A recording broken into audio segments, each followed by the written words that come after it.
দেশ থেকে বিদেশ, খেলা থেকে বিনোদন, সব ধরনের খবর নিয়ে আমি মিঠু শুরু করছি নজরের দুনিয়া। ট্রাম্পের সঙ্গে বৈঠক করতে সোমবার ওয়াশিংটন যাচ্ছেন জেলেনস্কি, মিলবে সমাধান সূত্র। শুক্রবার আলাস্কায় রুশ প্রেসিডেন্ট ভ্লাদিমির পুতিনের সঙ্গে বৈঠক করেছেন মার্কিন প্রেসিডেন্ট ডোনাল্ড ট্রাম্প। তবে ঘণ্টা তিনেকের আলোচনার পরেও রাশিয়া ইউক্রেন সংঘাত নিয়ে কোনো সমাধান মেলেনি বলে জানা গিয়েছে। যদিও মার্কিন প্রেসিডেন্ট বৈঠককে অত্যন্ত ফলপ্রসূ বলে উল্লেখ করেছেন। বৈঠক শেষে যৌথ সাংবাদিক সম্মেলনে ট্রাম্প বলেছেন, বহু বিষয়ে আমরা একমত হয়েছি, তবে সবচেয়ে বেশি যে দুই বিষয় আমরা নজর রেখেছিলাম তার সমাধান মেলেনি। এই পরিস্থিতিতে ট্রাম্পের সঙ্গে বৈঠক করতে আগামী সোমবার ওয়াশিংটন যাচ্ছেন ইউক্রেনের প্রেসিডেন্ট ভ্লাদিমির জেলেনস্কি। তিনি জানিয়েছেন এই নিয়ে দ্বিতীয়বার বৈঠক করবেন দুই রাষ্ট্রনেতা। Sunirnoy imaging centre private limited advance প্যাথোলজিতে thalassemia screening, large size biopsy setup সহ সমস্ত পরীক্ষা, echocardiography, fetal echocardiography, CT scan, CT guided FNAC, 4D USG, USG guided FNAC, endoscopy, colonoscopy, uroflowmetry, spirometry, colour doppler, digital X-ray, তাছাড়াও সমস্ত বিশেষজ্ঞ চিকিৎসকদের পরিষেবা একই ছাদের তলায় নিয়ে হাজির সুনির্ণয়। ঠিকানা 126/1 পিলখানা রোড, রানীবাগান, বহরমপুর, মুর্শিদাবাদ। বিশদে জানতে যোগাযোগ করুন 8373049252 7547900377। পূর্ব সম্পর্কে শাস্তি দিতে মাকে ধর্ষণের অভিযোগে গ্রেপ্তার ছেলে। ফের দিল্লিতে ধর্ষণের অভিযোগ, ছেলের বিরুদ্ধে ধর্ষণের অভিযোগ তুলেছেন মা। স্বামীর সঙ্গে বিয়ে হওয়ার আগে মহিলার অন্য সম্পর্ক ছিল, এই অভিযোগ তুলে তাকে শাস্তি দিতে এই নৃশংস কাণ্ড ঘটিয়েছে ছেলে, এমনটাই সামনে এসেছে। অভিযোগের ভিত্তিতে ছেলেকে গ্রেপ্তার করেছে পুলিশ। ঘটনাটি ঘটেছে দিল্লির হজ কাজী থানা এলাকায়। 65 বছর বয়সী মহিলা স্বামী, ছেলে ও ছোট মেয়েকে নিয়ে থাকেন। বড় মেয়ের বিয়ে হয়েছে। ছোট মেয়ের সঙ্গে সৌদি আরবে যান মহিলা।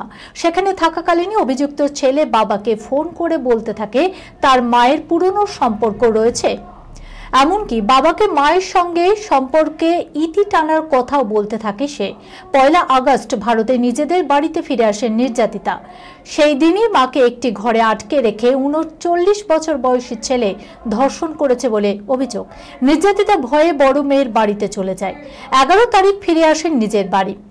সেই দিন রাত 9:30 নাগাদ মার সঙ্গে আলাদা ঘরে কথা বলবে বলে অন্য ঘরে নিয়ে গিয়ে দরজা বন্ধ করে দেয় ছেলে। 14 তারিখ অভিযুক্ত ফের মাকে ধর্ষণ করেছে বলে অভিযোগ। এরপর ছোট মেয়েকে বিষয়টি জানান নির্যাতিতা। এরপরই থানায় অভিযোগ দায়ের করেছেন নির্যাতিতা। অভিযুক্ত ছেলেকে গ্রেপ্তার করেছে পুলিশ। চুরি করা হার বাড়ি নিয়ে যেতে গা ছমছম করছিল চোরের। সোনার হার ফিরিয়ে সরি বলল চোর। কোথাকার ঘটনা চলুন দেখে নিন। চুরি করে 9 দিন পর ফের সেই সোনার হার ফেরত দিয়ে গেল চোর। সঙ্গে আবার সরি লেখা চিঠিও। ভুল স্বীকার করে সেই চিঠিতে ক্ষমা চাইল চোর।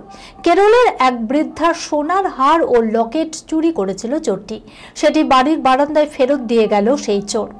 সেই চিঠিতে লেখা ছিল কেন এই হারটি সে ফিরিয়ে দিল। সোনার হারটির আনুমানিক মূল্য 3.65 লক্ষ টাকা। মেলা পারাম্বু থানায় অভিযোগ দায়ের করেছে তারা। পুলিশ তদন্ত শুরু করে দেয়। হঠাৎ বাড়ির বারান্দায় ঘটনার 9 দিন পর সোনার হারটি পড়ে থাকতে দেখেন বৃদ্ধ। সঙ্গে ছিল হাতে লেখা একটি চিরকুটো। চিঠিতে লেখা ছিল, যখন আমি প্রথম এটি পেয়েছিলাম তখন আমি অত্যন্ত খুশি হয়েছিলাম, তবে যখনই আমি এটি হাতে নিয়ে দেখতাম তখনই আমি নেতিবাচক অনুভূতি অনুভব করতাম, এমনকি আমার হাতও কাঁপত। ঘন্টার পর ঘন্টা ধরে আমি ভাবতাম আমি এটি নিয়ে কি করব।